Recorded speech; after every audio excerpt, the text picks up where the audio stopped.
Friday, July 2nd, and it is another BYOK Live. And I have company today, Mr. Christopher McCain, and I see you got Chris Ivory over there, so I'll call you Chris for short.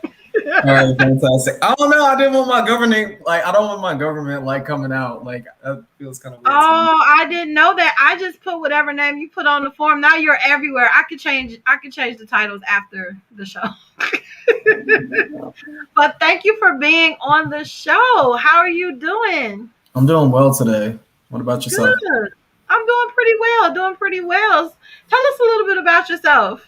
I am a Southside Chicago native. I'm a photographer. I am a 3-month more student. I am a creative, and I don't know. I'm a happy person. I am. I just like creating good vibes. I like creating good vibes. I like connecting with people. I personally just like being around people and just showing them like the best possible version of themselves.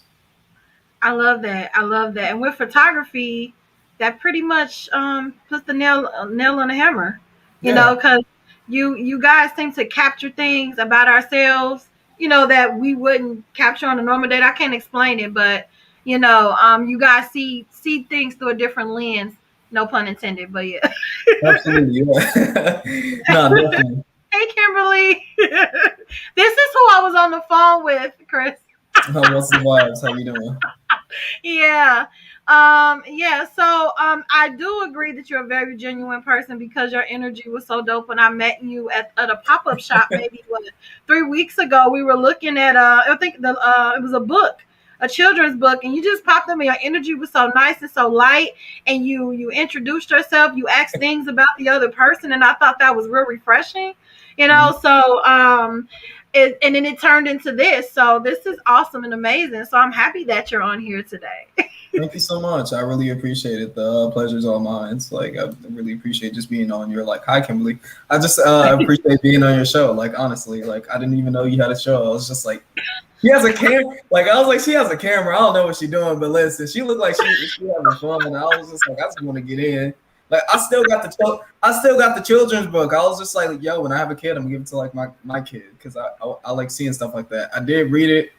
Wasn't that bad either. Had a good message about it. Most children's books. You ever read Caillou? No, but is that the mean little boy that nobody likes? No, it's Caillou's the ball. Yeah, pretty much. Caillou's the kid with the ball fade who cry a lot. Yeah, no one. Yeah. I don't know a parent that likes him yet. No, not at all. He's despicable. I don't even know what they were trying to do with it. Despicable. I think it was more or less throw a tantrum and your parents will give you whatever you want. Yeah, see, Kim says that Caillou is a brat. I've been told parents do not feel Caillou at all. I think I was watching him as a kid and I wasn't even feeling him. So when the kid's not feeling something on his own, that kind of makes me question. I was why is he so mad all the time? But kids were starting to imitate him and be mad and all this type of stuff. So yeah, parents were no, and I'm well, turn the channel. You know what I'm saying? Yeah. Kim said my dad would have whooped his behind so much. I mean, yeah, he definitely had a new school parents.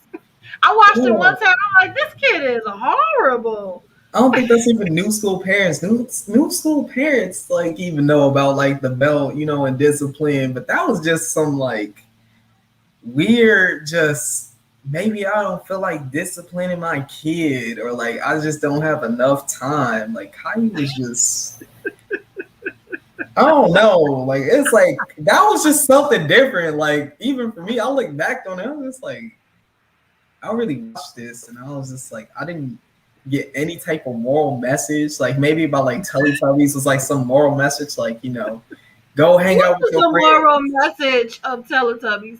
Please explain. Have fun. Go hang out with friendship. And you how you come on the next channel, it's oh man, time to listen to some kid complain for 45 minutes animated with a ball fade. He mad that he balled. I'm no. I don't even got nothing against like bald people or nothing like that. But it's just the sure fact that it's like you drew the kid bald, you drew him with the yellow shirt, some pant, like blue jeans. He always complained. He didn't even like his sister. I was just sitting there like what do you like Two about with life? the bald head. How you He should have hair at his age. Oh Lord.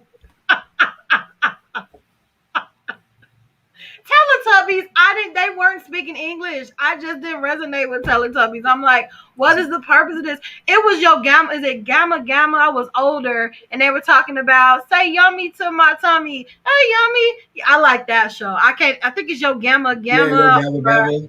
Yeah, that was my show. Yeah. And if you want to take it back to my childhood, Gullah Gullah Island, Salute Your Shorts, Arthur, Arthur was cool. Magic School Bus. Magic School Those Bus were is the cool. shows.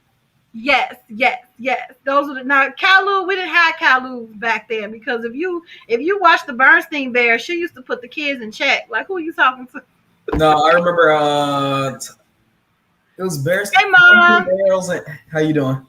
And it was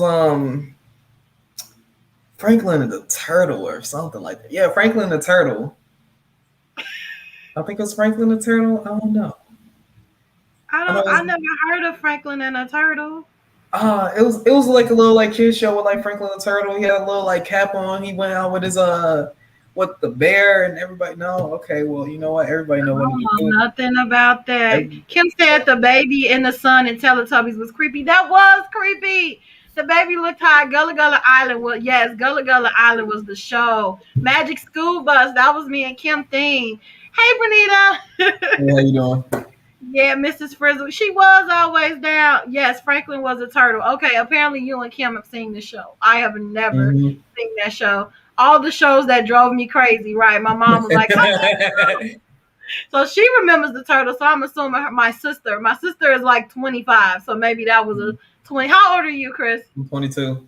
Okay, yeah, that's somewhere back there. That I wasn't. I don't know nothing about Franklin the turtle. Okay, well let's get into the show. Remember Pete and Pete? Pete and Pete. I've never heard of Pete and Pete. That sounds foreign.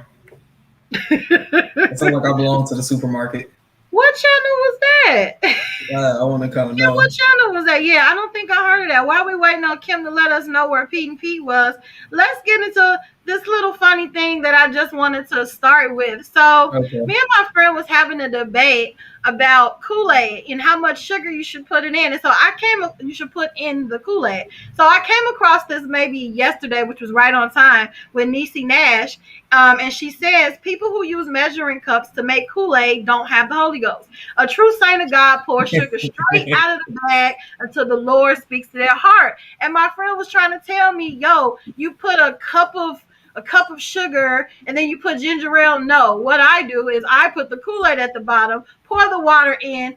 No, I put the Kool-Aid at the bottom, get the sugar, pour it in until I feel it's great, and then I put the water in and I stir. And she says that's syrup. Now, depending on how you make it, I don't believe in the measuring cup. I believe in if it looks right, it looks seasoned, it looks like it has a nice little thing going on to it. I'm not gonna look at it and be like, this needs a half of this with a half of that, a half of this. No, I'm about to sprinkle a little bit of here, sprinkle a little bit there, sprinkle a little bit more here. You don't measure Kool-Aid. Like who? I need to actually wait, pause. Why are you putting ginger ale in Kool-Aid too?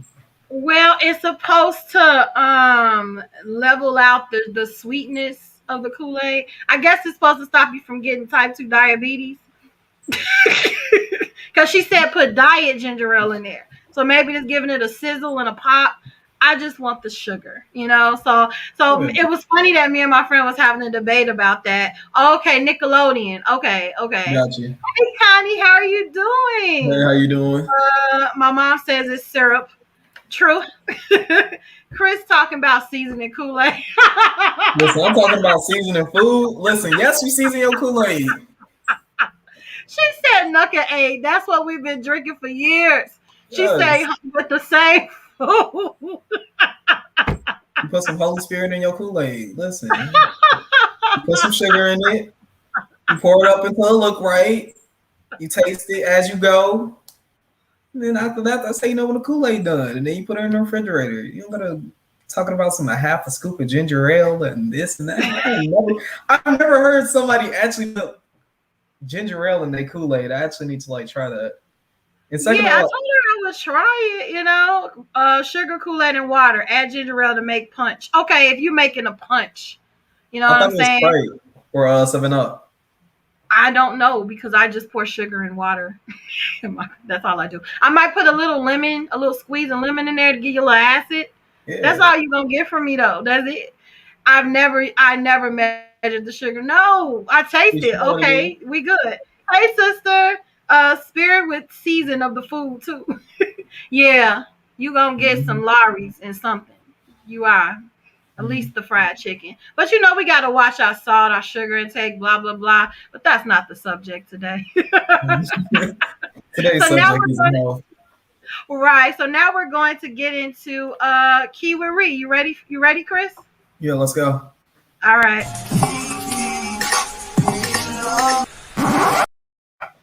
All right, all right. So we got a couple of keys today. People still talking about the Kool-Aid. It's water Kool-Aid, then sugar. Oh, you put the water in first. So that's even more sugar because it's dissolving. If you go by the directions of the Kool-Aid, you're going to end up with nasty juice. Of course, I've Yeah, never that's read good. the instructions on the Kool-Aid. Is the instructions on the Kool-Aid packet? Right, Chris. 7-Up is fine. 7-Up Yeah, is fine. yeah, I guess it gives you that little punch that you're looking for. So let's do our first keyword read, which is the Dear Abby one. Here we go. All right. So, affair with married trucker heads towards a dead end.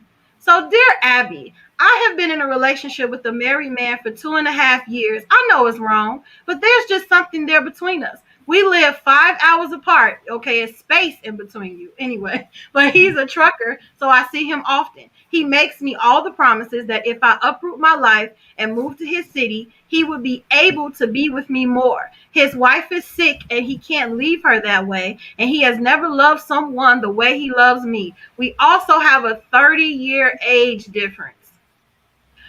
I love him, but I see so many red flags. So do I. Does he really love me, or am I just the icing on his cake? Please give me some advice because I'm truly lost. I don't know if I'm wasting my life on a man who can't promise me anything. On the side in Indiana. What are your thoughts, Chris? I'm sorry, it's just gonna sound like you on the side, like you said. Like, I'm not gonna be with you too. Like, there's nothing wrong being with somebody with an occupation that's like 5 hours away here and there. But it's like you said that like he's still like there's like an ex-wife or something. And there is no ex-wife. He's still with his wife, but she's sick, so he don't. I guess he don't want to leave and abandon her while she's sick. It's kind of a tough little situation going on. And yeah, like that, I'm agree like abort. I'm abort, but it's just like I'm gonna keep it 100. It's like yeah, you do want to take care of like your significant other, and like she in love and stuff like that. But it's like, do you? It's like which one are you really going for at the end of the day? It's like if your wife is sick and stuff like that, you will, and you have some history. You want to take care of them, but it's like if you're seeing another person, you have to be real with yourself. You have to ask yourself like the hard questions, like who do I actually want to stay with? But he's cheating while she's sick. Yeah, so it's like he's in love with the other girl, but he doesn't want to leave his wife because she's sick. It's kind of like that song of "Loving You Is Wrong, I Don't Want to Be Right" type deal. I don't know. But I feel like as long as his wife is alive, which is a terrible thing to say, he's not gonna leave his wife. You know what I'm Yeah, saying? And even if Lord forbid she passes away, who's to say that he's still going to date her? You know what I'm saying? So yeah, it's like she's taking a gamble, in my opinion. yeah. No, she definitely rolled the dice with that one. I'm sorry, you just aside. I can't really help you out here. Like this is something that's just you got to face the truth. It's like probably about 5 hours away. You kind of you really aside like at the end of the day, and yeah, Yeah, that's a perfect distance too. 5 hours away. Who's ever gonna I ain't know? gonna lie. Some of these comments, low key, kind of true. Like he ain't really trying to Yeah, commit. he not trying to commit. I'm with Kim. I think that's like a scapegoat. That's how I feel. Cheaper to keep her. That's what they say. Yeah, so my mom said, yeah, she's clearly a side piece. So I mean, I don't know. I wish her the best, but I mean, if she's looking for like kids in the future, I do not think she have that great of a chance if she stays in that relationship. No, especially there's like no like consistent communication, or you hear every blue moon in there, you hear from him. It ain't Yeah, nothing, like there ain't no really established anything. It's just you kind of just being out in the open, thinking you got somebody. Yeah, you kind of side piece. Not yeah. really. So You are. there's right. There's no future in that. Okay, so the next keyword read, you thought this was hilarious. Let me see. Or I thought it was hilarious. And you was like, what? So there is a hairdresser in Atlanta that says if you would like to sit with your child, it will be extra $50 fee just to stay with them. So she goes on to say, no, you can't sit with your child while she's getting her hair done. It's aggravating how y'all keep trying to pull that stunt. Want to sit with your child? Okay, cool. Pay that extra $50. What parent in their right mind would leave their kid at the hair salon, or at, like you said earlier, in somebody's house? Mm-hmm. I get it the other way around, if the parents there don't bring kids, but I don't get leaving your kid with a stranger. How do you feel about that, Chris? I'm not gonna, like you said, I'm not gonna leave my kid with a stranger. Like, and this kind of sound like it's like she really running this out her house. Like this don't sound like a professional salon. Like this really kind of sound like running this out her house. And it's like, why would I leave my kid with you and be like, all right, I'll be back in like an hour or something to see how they're doing. Right, in Atlanta, Georgia, where there's a I'm whole lot of not gonna do that. that's a lot of Like it just really kidnapping sounds like she there. running this out her house. Well, it's LLC, not I've the been to government. I've been to Atlanta, Georgia. Yeah, but No, it's, I go ahead. mean, I mean, kids are getting snatched everywhere. But I know there's a high number of kids like disappearing. So the last thing I'm gonna do is leave my kids there. Right. My dad used to leave me and my sister at the hair salon all the time. Oh wow. Yeah, but you were with your sister. Yeah, You know, you were with your sister, and I'm sure you guys were old enough. You weren't like 4 or 5, and he left you there at the hairstylist. yeah. I'm surprised I was never kidnapped. Oh wait, I'm sorry, Kim. I'm happy you wasn't kidnapped either. I don't know. I'm Atlanta's just kind of thinking, different. and maybe you. This is just gonna be a woman fit for a minute, Chris. I just feel that these hairstylists are getting a little ridiculous with these rules. Like one time we had a week where they were like, please come with your hair already washed. What is your job then? I think. What is I your don't know. I job? kind of agree with that one. I'm sorry. I kind of agree with that one. Like I've been seeing like some little like there'll be like here and there instances on YouTube. It'll be some crusty, dusty hair that like it's like listen. I went to the hair salon for the first time to get like my hair retwisted instead of going to somebody's house. I ain't gonna lie. It felt good to have my scalp touch. It felt good to have like my scalp touch and all massage and Right. everything. But it's like I kind of get the point. Like for the people that don't just wash their hair days on end, it's like don't come to my booth with dandruffs and you ain't never touched a bottle of Dr. Scholl's tea tree shampoo in your life. Don't do that to me. I don't want to scrub out years of just use not taking care of your hair. Like I understand that one. Like don't come to my like hair and you ain't washed your hair in a minute. Like like it's certain things here. It's neither here or there. It's just something like it's based off the person who want to like give you the full experience, or somebody that's just want to one and done you out the door and just you be satisfied with the hair that you got. I just feel like if I have to wash my hair, condition it, deep condition it, then I have to blow dry it. And this is like I have natural hair, so then I have to blow dry it and make sure it's straight enough for you to get your fingers in and braid it. Do you know how much energy that is before I even can come and see you? That's an hour and a half or more You want to cancel an before appointment, I don't come you? see you. That's a lot of work. Yeah. Like I definitely get both sides. It's just like after probably about an hour of detangling my hair, yeah, I kind of want to cancel my appointment. I think I'll see you next week. Right. I'm good. Yeah, I It did this says, myself. yeah, these hairstylists are getting crazy with it because they know they can. Women are going to go to them anyways. And there you go. Because there'll be parents that pay $50 for their, to sit with their kid. I Okay, promise you, there are okay. some parents that's going to pay $50. Don't be that stupid. I'm sorry, don't be that stupid. No, this is my kid. I birthed him into the world. I'm not gonna let you like just sit here and be like, it's extra 50 if you want to sit here with your kid, or else you can go ahead and go to Marshalls or something. Don't do Yeah, that. that's not gonna happen. Okay, well, that ends our key with our key with Ree. Before we get into the next segment, let's take a break and get into some commercials.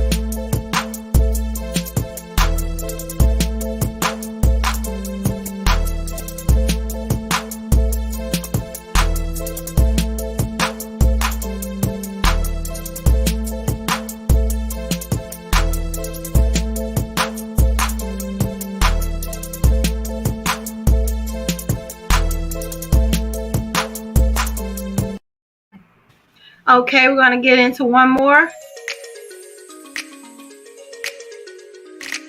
Treasure Glitz customizes STEM and stemless glasses, mugs, shot glasses, you name it. I love showing off my personalized glasses. She has customized glasses for personal use and even for the Be Your Own Kind podcast. Customized drinkware is great for standing out at your event or relaxing in style at home.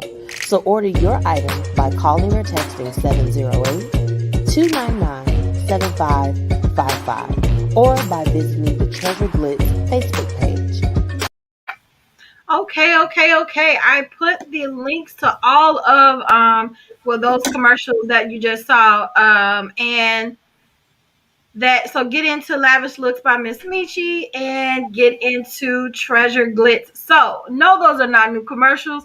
I will have them out next Friday. I'm a one-woman show here. But I still want you guys to go and support them when you get a chance. CBS3 Designs also is one of my sponsors, and she makes signs and custom signs for you if you need any online marketing as far as like flyers or just to promote your business. Reach out to her. I also put her link in the comments, so check out CBS3 Designs. We have some comments here. So Kim says these hairstylists are, oh no, we read that.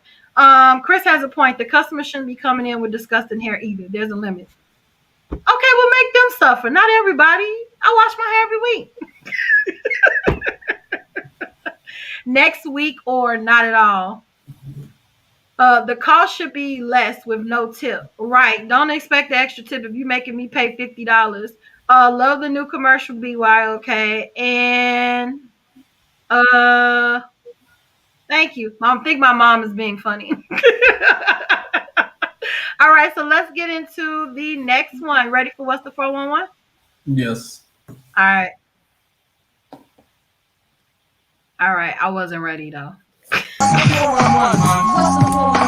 gotta go and I gotta So, Chris, this was a busy week. So I couldn't go past it. I kind of wanted to go past it, but I couldn't do it because it was such a big thing to see Bill Cosby be escorted to his house from jail. And people were like, some people were happy about it, and some people were not for it. What is your opinion on it? To be honest, I'm really not for it. Okay. Okay, you want to elaborate?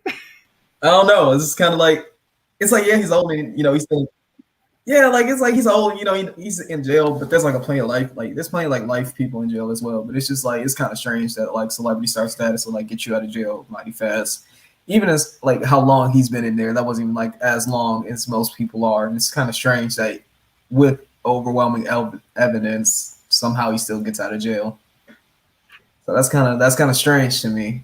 But hey, it's like I do agree. There's a lot of mixed emotions about Bill Cosby, but also I don't know. Fame. It's not that he's like oh man, how can I word this in a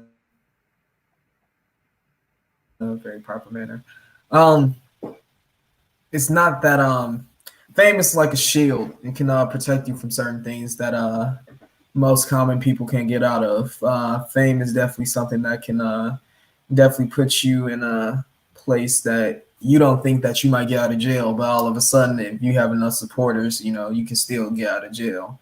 Like even though Bill Cosby's of age and he's in the latter half of his years, somehow fame still got him out of jail, and he still returns to his home safely when there are people in there for life for the same thing. And somehow he still gets out of jail. I believe everybody should be of equal punishment. I agree. But he didn't get out because he didn't do it. He got out due to a technicality. That's another thing. So I was speaking to my friend before this, and she was saying, the blame can point towards the justice system as well. And I thought that was a good point. Kim says, boo to Bill Cosby, but like I was saying, be more mad. That's what she just said. It are judicial loopholes. So, Yeah. I mean, it's mixed emotions because he left a huge footprint in the Black community. You know what I'm saying? Mhm. Bill Cosby was about a lawyer and a doctor married, in a middle class, upper class home, and they tried to give their kids the best. It was a different type of view of the African American family, or to the world. Then he branched out to a different world. Oh, you can also live this college life too. Like you can also expand, your education and live out your dreams. So he's done so much positive things in our community. However, finding out his past transgressions doesn't wipe it out. Does it wipe it out? It's not it doesn't make up for the acts that you do. Like your past doesn't like truly define you, but it's like also what were you thinking back then? Yeah, mismanaging power. Do the actions that you did. Yeah, exactly. Yeah. So this is some the people lawyer. Have fame and they just like whatever I want. Oh, I'm sorry. Go ahead. Say it again. No, I said some people have fame and they just believe they can do anything that they want. Yeah. And in this case, I feel like it was a mishandling of power. But here's what the lawyer that helped him get off, had to say to the public. His name, likeness to other women. This is a man who refused to perform at the White House with Nixon. Talk about it. Nixon put him on a communist list in the 60s, along with so many other great names like Dick Gregory, Jane Fonda. How could a man who was being watched by the FBI every day be raping and drugging women in the 60s or 70s, especially a black man? Then he's laughing. I feel like that makes it worse. You still there, Chris?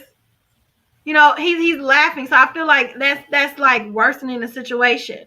It's more sad what it says to women in our society that have been sexually abused. It says their anguish and self-governance doesn't matter. And that's the part, that part right there is like, what about the victims? What about the people that,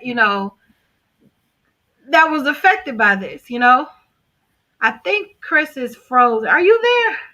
No, yeah, I'm still here. I'm just like listening. Okay, you're paused, so I didn't know. Witnesses came to Mr. Cosby with the help you're fine. No, you're fine. Okay. Yes. To his right, you will see Miss Jennifer Bungee. She argued the appeal. To my left, you see Brian Perry. Yes. To Brian's left, Ashley Cohen. And then you have Kelly Coolbaum. They treating this like the announcements at the end of church. You know what I'm saying? Like this ain't a serious matter. They introducing everybody that's in and don't forget next week's fish fry. Like that's how they're so casual about it to me.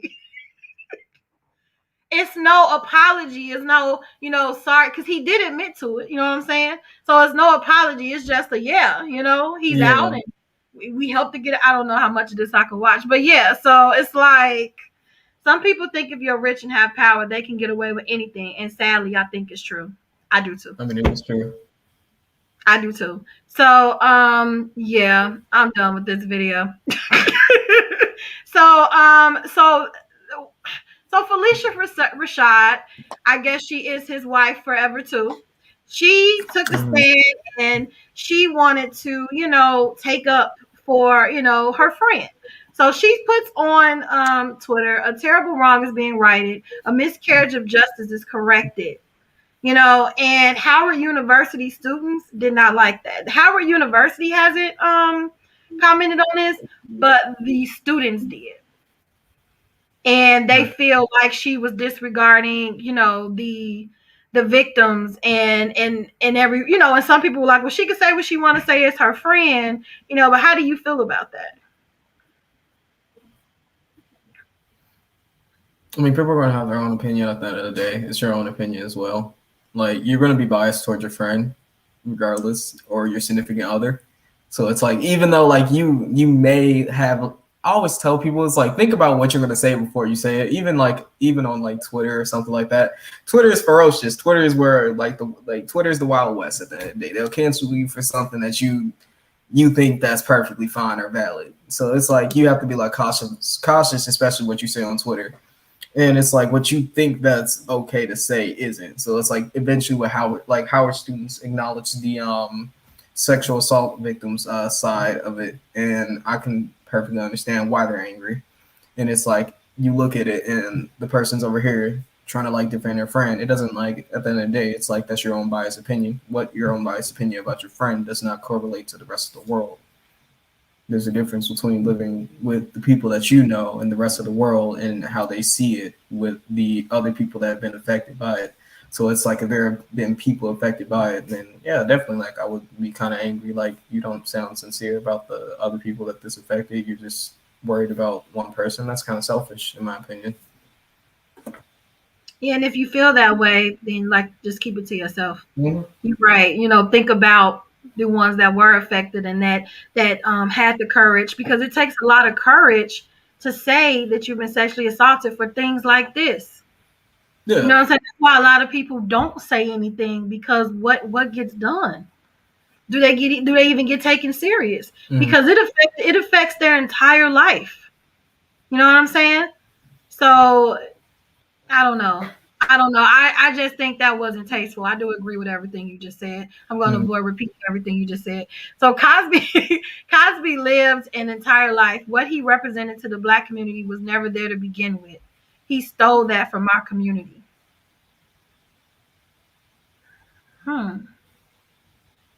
He lived a lie. Possibly. He did. Yeah. I don't want to be Bill Cosby. I'm also not Cosby. Right. Felicia Rashad has the right to feel how she feels, but the public has the right to think their opinion is dumb. That's true. Everybody's entitled to their, So you said you disagree. Okay, why do you disagree? Because, wow, this is a see, I almost didn't want to touch upon this, because anytime you're talking about these sensitive subjects, it evokes emotion. You know what I'm saying? Yeah. There's just so many people affected that hasn't said anything. Yeah. You know what I'm saying? But I don't know. At the end of the day, everybody's like, but it's Bill Cosby. So I'm almost I don't care if it's Bill Cosby at the end of the day. Bill Cosby is still human. So I feel like R. Kelly is gonna hopscotch out of jail soon too. Like, this is kind of. I don't know about that one. That one might be kind of flawed. So I'm sorry. His assets are gone. Everything's gone. There's a difference between Bill Cosby and R. Kelly. R. Kelly over here got overwhelming evidence. Bill Cosby got overwhelming evidence. But Bill Cosby has assets. R. Kelly sold his to get the best lawyer possible, and we see how that's going. He probably should have got Bill Cosby's lawyer. That's the going joke. That was a meme. It was a couple of memes, because people make these funny memes and was like, it was R. Kelly on the phone trying to figure out who Bill Cosby lawyer was. So it was. I'm like the internet just don't let their guns down. Oh no, the internet's undefeated. Yeah, it is. It is. They don't care how serious the situation is. They're gonna make a joke about it. Oh yeah, definitely. Right. R. Kelly can't afford Cosby's lawyer. Good point, Kim. Good point. R. Kelly doesn't own. Hopefully, R. Kelly doesn't own his masters either. I don't think he do. He sold it to Aaliyah's uncle. Some of them to Aaliyah's uncle. You know what I'm saying? Yeah, he ain't getting out of jail. Yeah. You can give your opinion and have sympathy for the victims. I do agree with that. I do agree. She could have maybe worded it like, it was a miscarriage of justice. However, It doesn't excuse the actions of this person, such and such. Yeah, that's like the common format of that. It's kind of keep yourself safe. yeah, so you're right. She could have worded that a totally different way. Here's another, it was some deep subjects this week. I was like, it's just weird not to talk about it. So, yeah. So I'm probably not gonna say her name right, but Shakari, I think Shakari Richardson.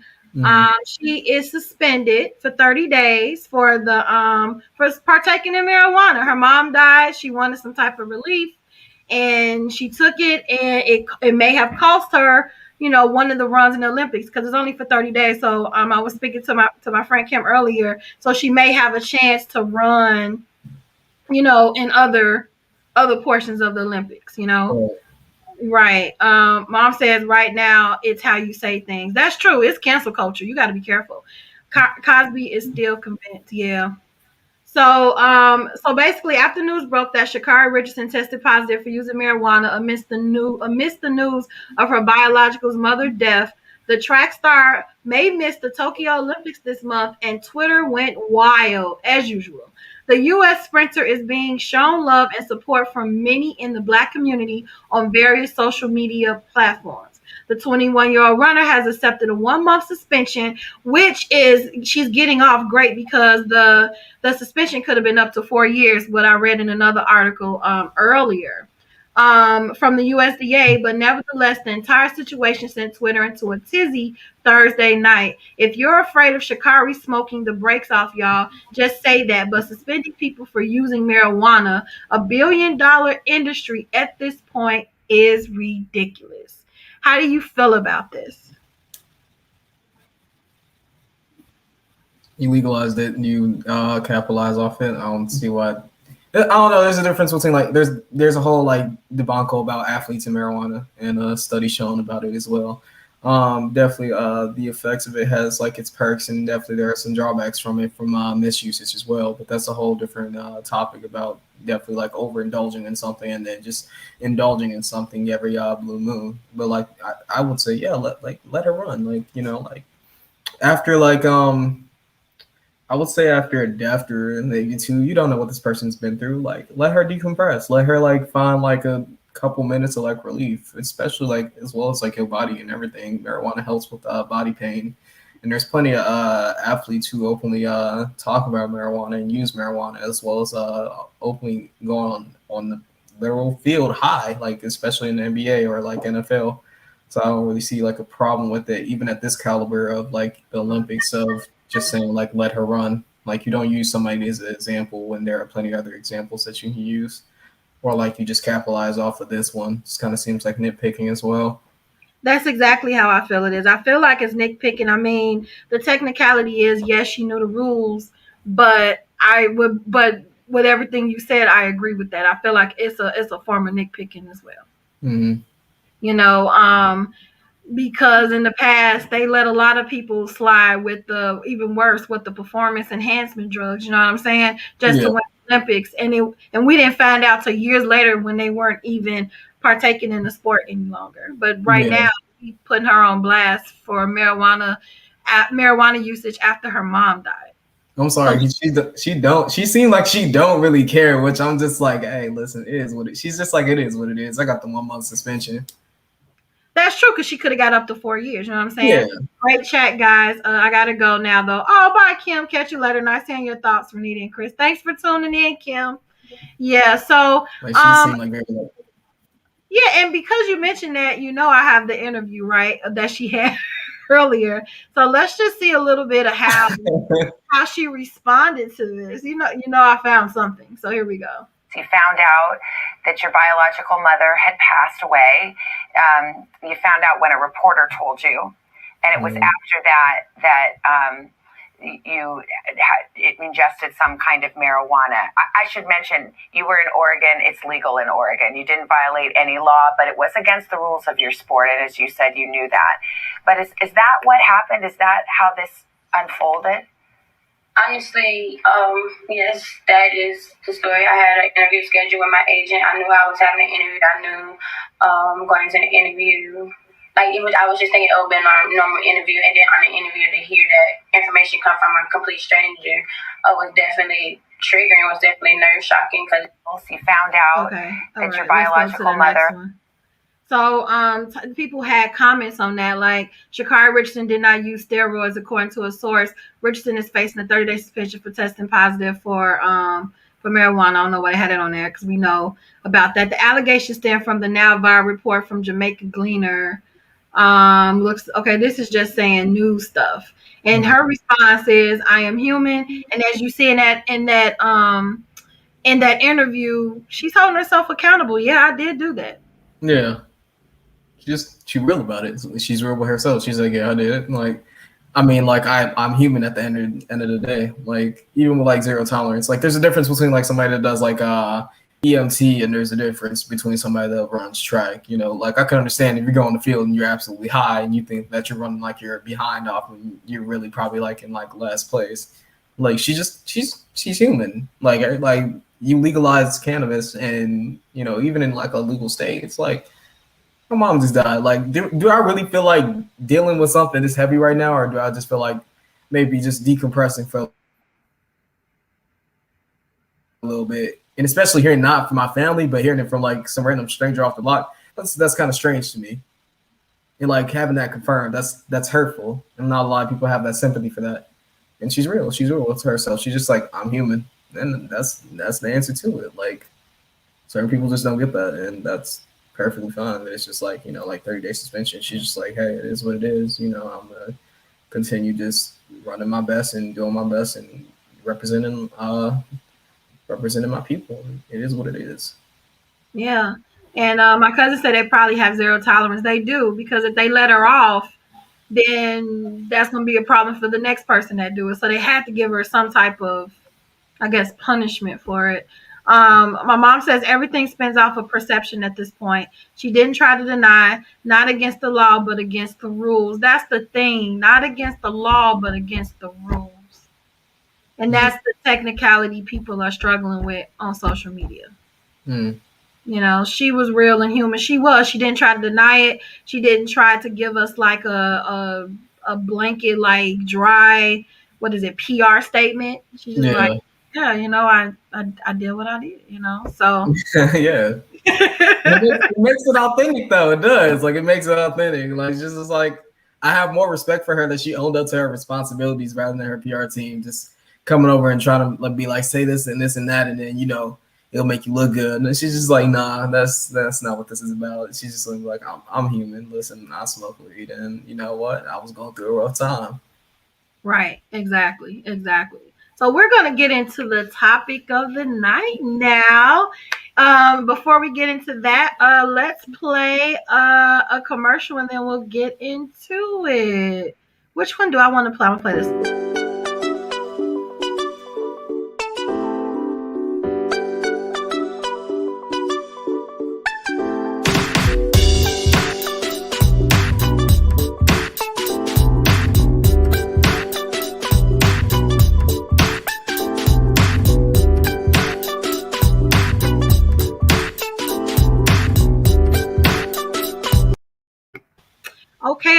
Okay. If you want me to promote you or just need a commercial for your business, pop on by. Email me at info@beyoncon.com, or you can just DM me. That's probably the easier way. So tonight, Mr. Chris wanted to talk about maintaining inner influence while resisting conformity. So the first question with that is, what actually is inner influence, Chris?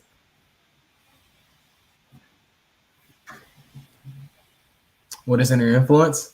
Yes. Dang, can you pop up the definition real quick? I definitely can. Thank you so much. So inner influencing is a breakthrough series of methods and techniques that fully utilize a new discovery about your subconscious that helps your life become more ideal in every way.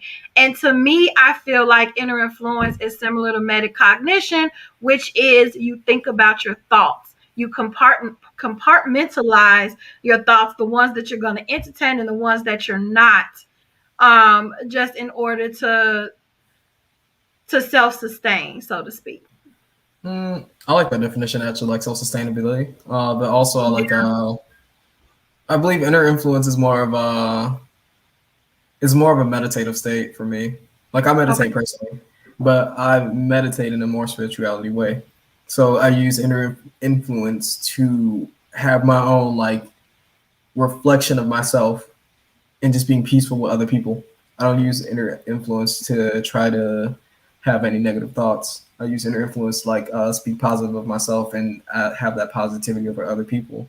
Just being like disregarding like the outer influence of the world and having my own like opinion, having my own developed thought, having my own precognitive thought, having my own influence in a sense, just not really be controlled by the world or like seeing social media or seeing outside in the world, just kind of like keeping my own distance while also like connecting with people in a more influential way, in a more like down to earth, like one-on-one way, rather than just, you know, kind of relating through a screen, just, you know, like being like, hey, like I see you this place and this place, like you know, do you want to do this and that? Just being genuine with people. Like inner influence comes from your own like genuality, asking yourself, who am I and what is my reason to be? I like that.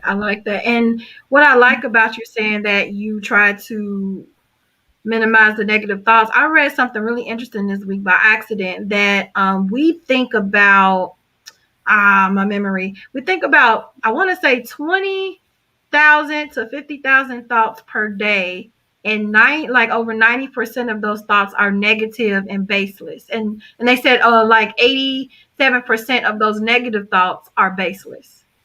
They are. And so it's very important to find ways to, if we find ways to minimize that negative thinking, it will leave more room for positivity, creativity, things like that. Yeah. Yeah, definitely. I always believe like with inner influence, it's just acceptance of yourself, and not a lot of people can like accept themselves because they also have to accept their flaws either. Like we have to understand we're not perfect people. Like definitely when people say like made in like the eyes of God or something like that, I believe like, you know, just be the like best possible version of yourself. Like God's not asking you to be like super perfect because you can't. You're not God. Like, you know, neither do you want to be God. Do you really want to be God and go out and see like all your creations messing up here and there? You feel me? Some doing this, some doing that. No, that's kind of stressful.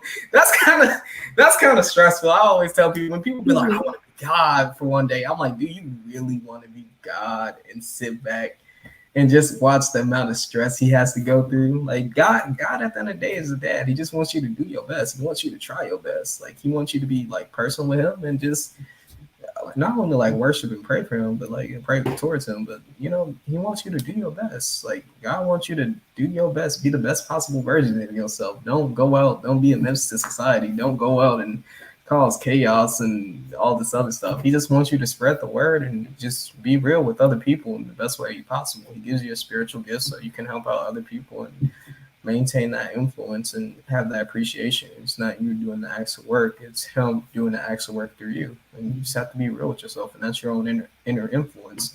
It's just spreading your own light and giving it to other people and having them spark and ignite their own light as well. Just be kind to other people because you don't know what they have to go through at the end of the day. Exactly. Like they go home just like you. Like I tell people all the time, your barber can mess up your week for 2 weeks straight. Don't think he can. He can push your lining back like this, and you got to go 2 weeks of looking like that, or you going bald like Caillou. Like be kind towards people. Be kind towards people. Be honest. Have your inner influence. Like you're gonna probably go through like 20,000 negative thoughts of like how I'm a crappy person each and every day, or you can just like today I wrote I wrote down an accomplishment, and it took me the longest time to do this too. Like I wish it wouldn't have. It's something. It's always so simple that you try to overthink or over complex or try to build this whole like structure upon. Write down something positive about yourself. Today I did that, not like work wise or like what I did as an accomplishment, but something that you just really accomplish today that you wanted to do, or like something that you were passionate about, and just write that down. Just write down 3. Like somebody told me, just write down 3. That's all you have to do. It'll make you feel great about yourself. It's not on like a arrogance level. It's just like just write it down. Like write down like Right. acknowledge yourself, love yourself, acknowledge yourself, care for yourself. Like you have to love yourself how you love other people. That's the whole meaning of love thy neighbor. Love yourself, and after that, like spread that to other people. Treat yourself like treat people how you treat yourself. Like I mean, don't if you're a crappy person, don't treat other people like a crappy person. But like if you treat yourself with kindness, treat other people with kindness. Like that's ain't that hard. It's easy to be negative for some odd reason, but it's super simple. Like it's easy to be like like it's really easy to be negative, but it's super hard to be like just kind of kind, like which is strange to me. Like why is it hard to do the right thing? I don't know. I think it's hard to do the right thing just simply because it's the right thing. I think I it's more. think I think we have an inner rebellious spirit. You know what I'm saying? Like I feel like we're naturally rebellious to a you know what I'm saying, or to a sense. You know, and here's the thing: if you don't, you've made a good point. Treat people like you treat yourself. But if you're self-loathing and you know have low self-esteem, then technically you are treating people like you treat yourself. So it Yeah, all don't be starts. one of The the people. foundation is self-love. You know what I'm saying? Yeah, So you know, building that foundation of self-love and relationship with yourself will, you know, then reflect on your other relationships. So it's all about your relationship with yourself mm, affects your other relationships, mm. basically. I'm repeating myself. So yeah. So I feel like when people are not kind, when people are judgmental, backbiting, whatever, it's because they have insecurity and some type of stuff going on with them. Yeah. Like when like it's like you gotta think about it. Like when people judge other people, am I really talking about myself? Like, like just think, just click 1 and 2 real quick. Just be like, am I really talking about myself real quick? Just think about that. Like God's willing all of us, like, and we're like this is people experiencing our own self through other lenses. I believe God stays omnipotent because He observes through other people. God lays it like we're all made in God's image, but it's just like like if you really think about it in a sense, like like we're not God, but we continue with purpose. Like we don't really truly know ourselves. We look to there's always going to be something higher than ourselves. Like a lot of Yeah. people like when it comes to like yeah, there's always going to be something like always higher than ourselves. You got to really think about that. We're just not like the only people here, or like created something at the end of the day. And it's just like looking at it, it's kind of like strange a little bit that like people like just like when you like preconceive something about somebody, this person looks dirty. Are you really talking about yourself real quick? Are you like even though you look clean, are you really talking about how I'm dirty on the inside for judging this other person real quick? Strange to me a little bit. Yeah, Like when I it's mean, like it when could I have this be like negative thought about somebody. right. It could be when you have friends that are kind of similar on a certain thing, and you may find that a little selfish and kind of stop and be like, "Wait, am I selfish?" Because like-minded people attract, right? So the No, people I that you attract opposite hang people. around, I mean, the people that you attract is sometimes just a reflection of you, and like you said, it's a way of God is showing you something about you, is making you Yeah. self-reflect. Like, wait a minute, I keep coming across the same type of person. Mm. What is it that I need to learn, or is it something about me that I don't see about me? You know, I think, I take I think everything as a life lesson, though. So yeah, like if you elevate yourself, you'll start pulling up people that elevate you as well. right, right. My mom says the right thing is self accountability. It starts with self accountability. How can Yeah. you even really get to know yourself if you're not holding yourself accountable? Just like Shakari, what if she'd have came out and said, "I didn't smoke anything. I didn't do that." The You've test been a whole clearly said scammer. that she did. You know what I'm saying? Like, you know, so it makes her more authentic and real because she owned Mm. it. You know what I'm saying? And I think sometimes we like to own the great stuff, but we don't like to own the things that maybe we need to work on, or maybe Yeah. they're not our strengths. But how can we grow strong in those areas if we lack acknowledgement of them? Yeah, definitely. Yeah. So, you know, just saying. So the next question is, what drives the need to conform? Like, why do you think that people that sometimes conforming kind of trumps, the meditation, the inner influence. Like, what's your opinion? The keywords conform, comfortable, you conform to something, you feel comfortable doing something.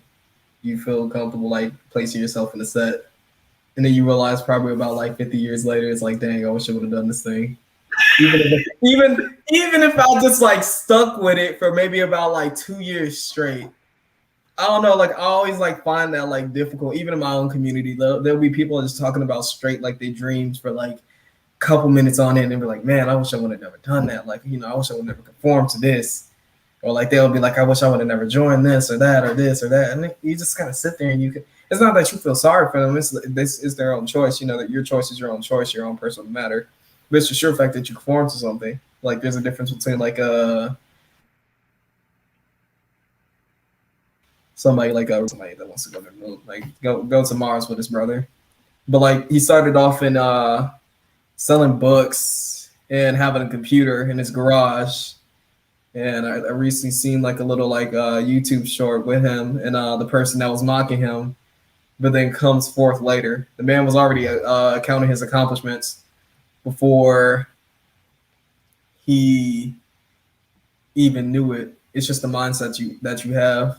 Do you feel like really like he was saying like, I'm gonna make 100 billion, like, but at the time 100 billion didn't exist. But my man's had like a computer and he has books and he was selling books, and that's how Amazon was created. It was originally going to be called Cadaver, but Cadaver doesn't sound nice. Amazon kind of sounds like exotic. You go on there. Cadaver.com. I don't think I would shop there. No, not at all. I got Cadaver Prime. Yeah, I got Cadaver Prime. I got Amazon Prime. You feel me? You feel nice saying Amazon Prime. Like I got Amazon Prime. Like you feel there's something about you that feels achievement about having Amazon Prime and knowing that you're going to get your package out of somebody that has to ship this to you in about like 24 hours. So I'm gathering that maybe we have the need to conform because, like you said, it's comfortable and you can just kind of fade in the background. So people that don't, they're stepping out. So they're in the spotlight. Yeah. So the one thing of not wanting to be in the spotlight is that whole little fear of failure. It's tough. You know what I'm saying? Yeah, I just stepped out here now. I'm in the spotlight. Yeah. Oh God, I'm on stage. What is it gonna work? Is it not? Like it's anxiety to that. You know what I'm saying? So like you said, it's more comfortable to just sit on the sidelines. Yeah. Yeah. So side character, you want to be a main character real quick. Do you want to have you want to have the main position, or do you want to have like do you want to just be like a side character that everybody forgets? Like I know I'm a main character. Like I know I want to I'm chasing after my dreams. I just want to make every single thing come for me true. But it's not only that. There's a difference between being selfish and being selfish for the community. Like there's a difference between like leaving hearing them out still, but knowing what's right for you and having your own inner influence. And there's a difference between just being selfish and being like, I'm just going to take this all. Like I haven't forgot about the people who helped me out. There's always going to be nobody's self-made at the end of the day. The only person that's self-made is God, like at the end of the day. But there's a difference between somebody who helped out Steve Jobs and made the whole entire company of Apple, and eventually Tim Cook, everybody with Microsoft, everybody with Amazon, everybody with Google. There's a team behind every great mind because everybody has to recruit somebody. Somebody has to do something. Nobody can do everything on their own. Exactly. A great leader knows how to delegate. That's a lot of people. Somebody. Yeah. You got to delegate your stuff. And especially like with conformity and putting out that conformity. Conformity comes with comfortability. And like you said, something that had a wonderful point is just the anxiety of being out in the spotlight. Like, am I going to fail? Don't worry about how you're going to fail. Just worry about taking the steps to get there. Like somebody once told me that was very phenomenal. For the longest time, I was wondering how I was going to get there. I was so overcaught in my head about how I was going to get there that I wasn't superficially taking the actions, how to get there. Don't worry about how you're going to get there. How you're going to get there. That's going to be taken care of. Worry about the actions that you're going to do to get there. Take those steps to just get there. Even if it's just like stepping out, just even taking a step forward. That's an accomplishment. Even saying like, how does it say to feel like I run my own podcast, blog, and live stream? How does it feel? It feels amazing. Yeah, it feels amazing. It feels like you're doing something like that you want to do. Right, exactly. compared to like I work with the city of Chicago. Like I work with the city of Chicago, doing dump trucks. Like I mean, we still need those dump trucks and stuff like that, and it makes good money, and it makes probably about like a good decent amount. But is it really something that they really want to do, or is it something that they have to do at the moment? There's a difference between doing something that you have to do at the moment and you just sticking there and getting lost in somebody else's dream and not creating your own vision and being the entrepreneur that you were set out to be and designed to be in the image of God. And then you just sitting, just really asking like, what is my purpose? I'm over here like flipping garbage trucks and stuff like that. Or, oh man, I'm working for Amazon. You over here completing somebody else's dream when you could have had your own real quick. Even if it's the same dream as somebody else's, be the best possible version of that single dream that you want to do. And you're going to stick out. As long as you get to stick out and sit there and you just work on it and continue working on it. Like, I'll talk about making clothes. I know I'm going to make clothes eventually. No, I'm just not going to do this photography thing. Everybody's making clothes. But it's all about how I make clothes. It's not about everybody else. And you just made a point. You made a point. Yeah, you made a point with that though. I'm sorry, it's like a pause, so I sound like I'm cutting you off, but then you start talking on my end, so I apologize for that. No, it's all good. Yeah, so you make a point because when I wanted to start my podcast, I'm like, there's so many podcasts. Like, why should I start a podcast? But there's so many podcasts, but there's not my podcast. It's not my ideas, my thoughts, Mm-hmm.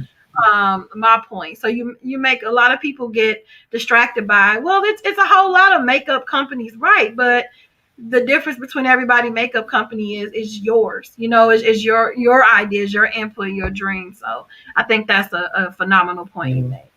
Yeah. Renita says sometimes sometimes you need to check yourself and be open to change. Mm-hmm. Self-check is very important. I have meetings with myself, and I'm okay to admit that. Sometimes I just have to say, okay, what's going on? Let's have some meetings. What let me pull out the agenda and see what is going on and how we, just rearrange it, just having that meeting conference with myself. Like, I feel like that's really important.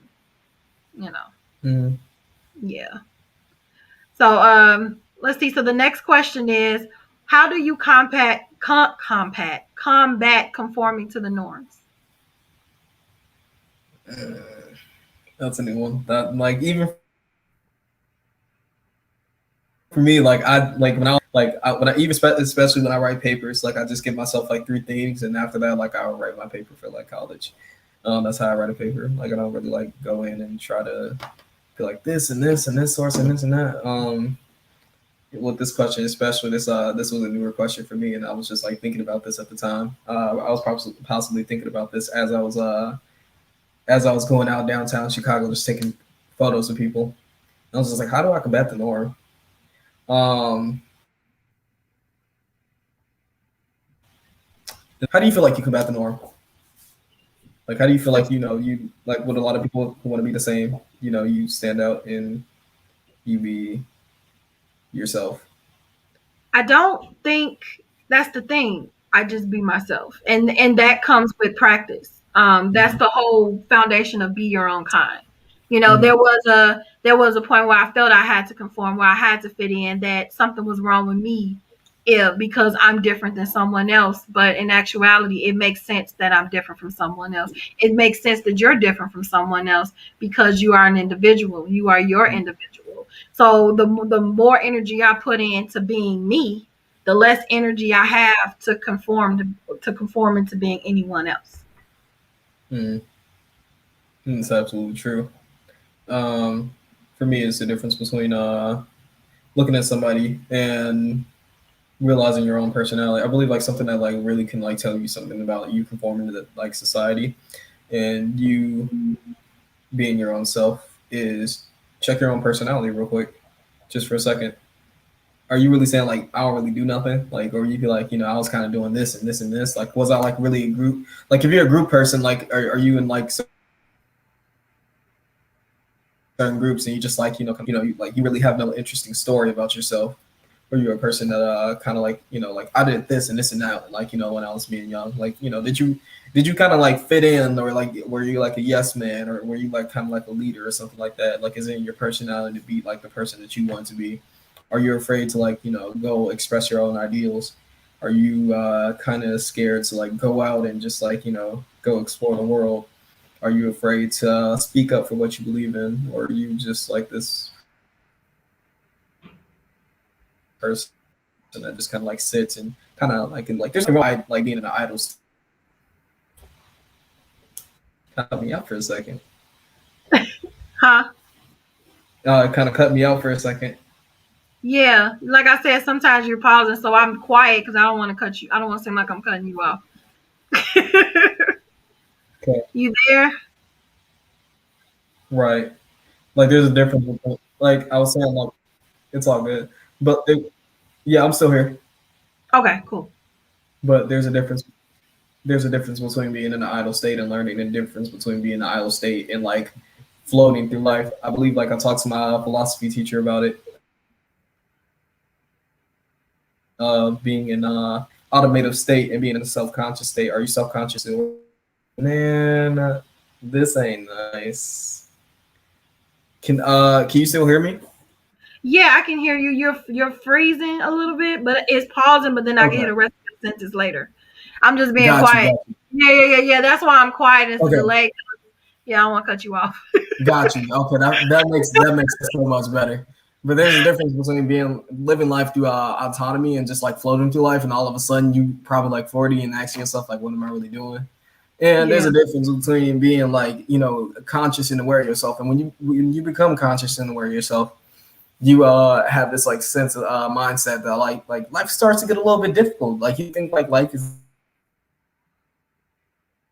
easy. Life is not really easy. Life is challenging, but it's like when you become conscious and aware of yourself, all of a sudden you start thinking a little bit, and it's like, man, like I never really thought about this, and I never thought about this deep, and it starts making like, it makes your brain like process a little bit more. It makes it kind of start like function with the junction, and all of a sudden you look at you like, man, like I want to start learning some more about life, like having your best lemon squeeze out of life compared to, you just sitting here and you just automatic about life. You work like this 9 to 5, you check in, check out, and then you be doing the same thing over again, and before you realize, you start asking yourself like, dang, where'd the time go? Like I got wrinkles and bags, and I ain't got the same smile I was when I was 23. You talking like you 60? You are 22 years old. 22 years. I don't know, man. You talking like you retired, and you're like, then you're 55 years old, but you make a point. We waste time. We do. We waste time trying to fit into things and doing things instead of just using that time to learn who we are and find our passion and find our purpose. You make a good point with that, because at your age, I did waste a lot of time with the conformity and trying to fit in and stuff like that. And then now at 38, I'm like, the hell with it, I'm me. You know what I'm saying? But how much time has passed from 22 to 38? So you're making a point. I just find it amazing that you know that already before you get there, or you get to that age. Like I think that makes you ahead of the game. See, here's the thing. I don't know. I guess I had a lot of time to like self-reflect. And I was just looking at like around like I was looking at the environment around me. I'm like, this is the same. Like I used to go to like a high school, like I used to go to like high school like in like everybody else. And I sat there and I went to all boys school in the hood, hanging out with my friends and stuff like that. You went to De La Salle? Absolutely not. I went to Urban Prep. I wish I would have went to De La Salle. But no, I just looked for a second. I was just like, the same guy from the liquor store that I've seen for probably about 2 weeks straight is doing the same single thing and not absolutely making his life better. He could street work and eventually upgrade his life. Or when I went to college and I used to party, I don't party no more. I go to kickbacks. Like, it's a little kickback at the apartment or something like that. I looked and I said, I don't know none of these people. And it's my friend's birthday party. So the only couple people I know is my straight five. I don't know none of these people. Why am I here? Some of these people here and there that I don't know. Some of these people ain't. Like, what am I doing? Like, what am I doing here? Like, what's making me special from the other person that I can conversate across the room? And most people is like, oh yeah, you can find a couple of people at the party that you know you can be cool with. The same way I met them, the same way they're gonna leave, or either they lose themselves. I'm just sitting here like, I don't know these people. I don't have a genuine relationship with these people. They don't mean really anything to me. I got invited. That was about it. And I'm gonna keep it pushing. This morning, and I went to church. That's what happened. I went to church. And you felt more connection there? I felt a little bit more connection there, but not only that, it was just like a wild night, and I just said, maybe I need to go pray to God a little bit, because I was wild a little too much. I was wilding a little bit too much. Look, you like it's getting a little wild, it's getting a little hot. Let me go. I was like, yeah, let me cool. Let me not go down the road I don't feel like going down. I said I came to college for education, good people. I said I ain't go clown out and wild. You have to think about that. And I wasn't even wilding. It was just the other people around me. I said, let me get these bad negative vibes off me real quick. Let me go to church real quick. But see, that was, to me, I feel like that's an example of inner influence. You went within yourself. Like, wait, this is not me. Let me get out of here before I do something that I, can't turn back from, So I feel like that was a form of being knowing who you were and making a decision that this is not in alignment with who you are.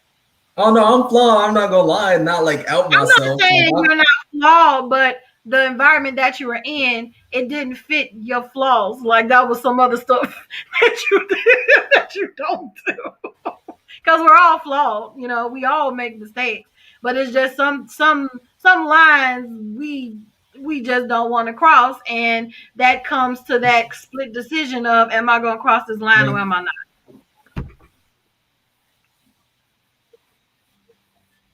Yeah. Are you okay? I don't know if you're talking or not.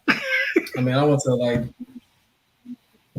Oh no, it's all good. I was listening, talking to her, what you said. I mean, like I'm. Oh. And Kimberly's right. She was never a person that conformed. I ain't like, I'm still human at the end of the day. I went to probably about like, I went to ball. No, I feel you should party. You should party in college. That's all I did. So, and I would never take those years back. I never will. I know I had a ball. And I don't regret anything. I had fun, and yeah. But Kimberly is right. When she was young, she didn't conform. She listened to while the rest of us was listening to hip hop, she was listening to rock, and she was always yeah. But when you're in school, because kids can be cruel, if you're against the grain and not doing what everyone else is doing, because I feel like that whole base of conforming begins in high school. I feel like it begins there, because it's like, am I going to just blend in with my peers or pretend I like something or be this person just so, I won't get teased or whatever? Or am I just going to remain an individual? And Kimberly has always been that person. You know what I'm saying? She was who she was, and I admired that about her. Like, she was who she was. Mm-hmm. And I feel like then you get into the real world, like, and it's like, do you when you go into the corporate world, do I conform with this, or do I just stand up for what's right? You know what I'm saying? So we're kind of always faced with that split decision that I was talking about, and it's not a right or wrong thing. It's what's in alignment with who you are and where you're trying to go. That's what I've learned over the years. Mm-hmm. That's absolutely that's true, definitely true. I think it starts in middle school. I don't know why that starts in middle school for me. Like, it started way in middle school. Like, I got bullied for like just being like a certain different way. I was just like, dang, like this sucks. And like middle schoolers are just little demons, like for some odd reason. Like you just got so much to say. I'm like, you didn't do that much. Like you do one small thing, they ready right back on you. You look, you're like, all right. High school ain't that bad. I don't even know. I've heard of middle school, but I don't know if you were in the suburbs, but I just did like first through eighth in the same school. So I know middle school consists of what, sixth to eighth grade, maybe? No, like I did K through 8th. So is that considered? Oh, okay. I've always yeah. called it elementary because out here where I live, there is actually Yeah. Preschool, middle school, high school. So yeah. so that's why I'm like, wait a minute, I miss middle school though. I wish I went because it would have gave me a little break before I went to high school, but No. I just did the same people for like a million years, which is great because this is where I met Kimberly at. I met Kimberly in elementary school, so something great came out of it. And she says I'm stubborn though. I was who I was out of spite. I was like, oh, y'all don't like this about me? I'm going to be twice as nonconformist now. I don't know. I used to listen to rock music. I don't got nothing against it. Like, I just be listening. I would be bumping my headphones in high school with rock music. My friends would be looking at me. They'd be like, you okay? I'm like, yeah, I'm straight. This is what I listen to. And they'd be like, you ain't sad or nothing? I'm like, I don't know. I think so. I'm probably not. I'm like, listen, I'm going through something. Well, I'm going to go through it how I go through it. Right, exactly. So I mean I love it. Like I love all genres. She put me on a couple of bands that I probably never even would listen to, you know. So it kind of taught me to listen to different types of music. So now I listen to everything, you know, because when you're around people that are just them and they're okay to be different, it kind of rubs off on you. That's why your support system is important, because whoever you hang around, you want that good stuff to rub off on you. You know, you want to hang with people almost that have more than you so you can learn from them and it can rub off on you. You know, if I'm trying to get to millionaire status, I need to be in that circle. I need to, you know, finagle my way in there some type of way so I can learn something from somebody, you know. So yes, REM, Everybody Hurts. That is the most depressing song I've ever heard in my life. We actually got depressed and we sat on the porch for an hour after we listened to that song. I still don't listen to that song to this day. I need to hear those songs. Yes, that's what I just said, Kim. Yeah, never again. That was the most depressing. I mean, I know at the end he says hold on, but it takes a really long time before he gets to that hold on part. A really long time. Anyway. So yeah, this has been a very good live, Chris, and I will remember to change your name on the titles of everywhere because I got your government name everywhere. Yeah, I was just sitting there. I was just like, I'll put that on like my application when I apply to something, but it's just like, well, why didn't you just DM me and be like, yo? Kanye West has alter ego for it. Huh? I was just gonna let it. I was just like. I was like, yeah, I'll correct it online. I was like, I don't know. It's not like I'm a confrontational person, but it wasn't as much of a big deal to me. I was just like, it's like, okay. Yeah, you're on like everywhere. So I'm gonna go ahead and just change all those titles for you. Because I got you all over the place. Oh my God. Yes, I did cry, Kim. That was a very emotional song. Nice meeting you as well. Nice meeting you. Yes. Chris, this has been an awesome conversation. Yes, great topic. Wait a minute. Great topic, yes. Where can people find you, Chris? You know, if people want to get some photos, you know, link up with you, where can they find you? I literally just travel anywhere. So I say I literally just travel anywhere. It's just like, you know, I'll meet you anywhere. It's like, hey, like, you know, roughly anywhere. If it's like 3 hours away, I'm gonna kind of start looking at you like, hold on, partner. Can't do that right now. But like, how can they contact you? Yeah. You can contact me at my website, and you can also contact me by email at chrisivoryphotography@gmail.com. Chris IIvory. Or you can just or Instagram, whichever one. Okay. I'm trying to type it, but I can't. Instagram. Photography. Yeah, at Gmail. You said gmail.com? Yeah, just give me 1 second. Okay. All right. I know your IG, so it's Chris Ivory. So everybody, follow him on IG. Is that right? It's in the period. It's another period. Okay. Oh, I see what you just sent me. How about I wait? Patience. Yeah, that's fine. All right, so let me put a title. Wait. I feel like I'm still messing it up. Okay. Is that right? Yes. Okay. Yeah, so follow him on IG if you are looking to take some pictures. Because I know I'm gonna link up with you. I like to take pictures. I have to travel to Chicago, but that's 2.5. That's 2 hours away. That's not too bad. You don't have to go there, so It's not bad. yeah. So it's been a pleasure talking to you, and let me put your Gmail on here too. Because I just saw that you sent that too. And I probably should have had this on the banner, but we're not going to talk about the past.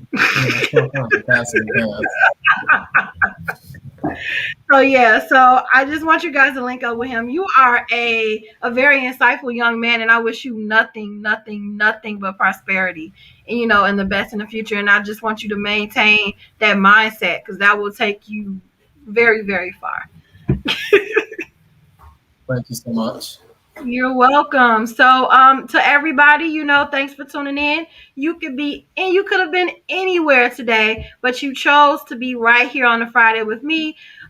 Please remember to follow me on, if you don't already, Instagram, Twitter, and subscribe to the BYOK platform YouTube channel. Don't forget to be kind to yourself and to be kind to each other. Bye.